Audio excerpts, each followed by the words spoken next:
সালমান শাহ তার জন্ম একবারই হয়েছে। আমার দীর্ঘ বিশ্বাস আগামী 100 বছরে একজন সালমান শাহ তৈরি হবে না বাংলাদেশে।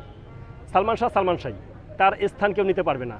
তাকে যে ফলো করবে সে হতে পারবে বাংলাদেশের সবচেয়ে বড় সুপারস্টার, এটা আমার দীর্ঘ বিশ্বাস। আর তার স্টাইল যদি কেউ ফলো না করে সে আসলে কোনো নায়কই হতে পারবে না, এটাও আমার বিশ্বাস। কারণ তার অভিনয়গুলো এতটা আর কি মুগ্ধকর ছিল, এতটা বাস্তবমুখী ছিল, এতটা সুন্দর ছিল, যেটা কোনো হিরোর দ্বারাই এখনও সম্ভব হয়নি। সালমান ভাইকে ভালোবাসে আসছি, প্রতি বছরই আমরা আসি। 6 সেপ্টেম্বরে হইলে আমরা আসি, 19 সেপ্টেম্বর হইলে আমরা আসি। সালমান শাহের ভালোবাসি জন্য আমরা আসা।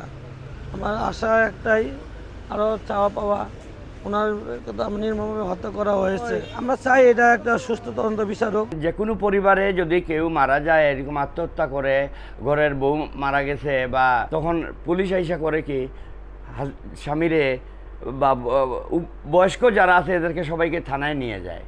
সেই সময় কেন স্বামীরা বাসায় যে কাজের 2জন মহিলা ছিল, ডলি ছিল, মনোয়ারা ছিল, কাজের লোক ছিল আবুল, স্বামীরা স্টেটমেন্ট ছিল কি যে আমি এদেরকে নিয়ে রশি কেটে নামাইছি।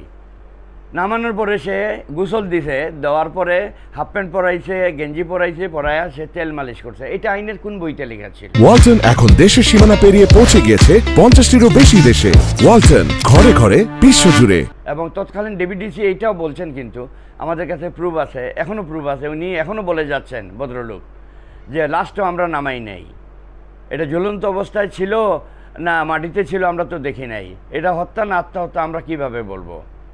যাক, বিচারের সময় আসছে, আমাদের নতুন সরকার, আশা করি আমরা বিচার পাবো ইনশাল্লাহ।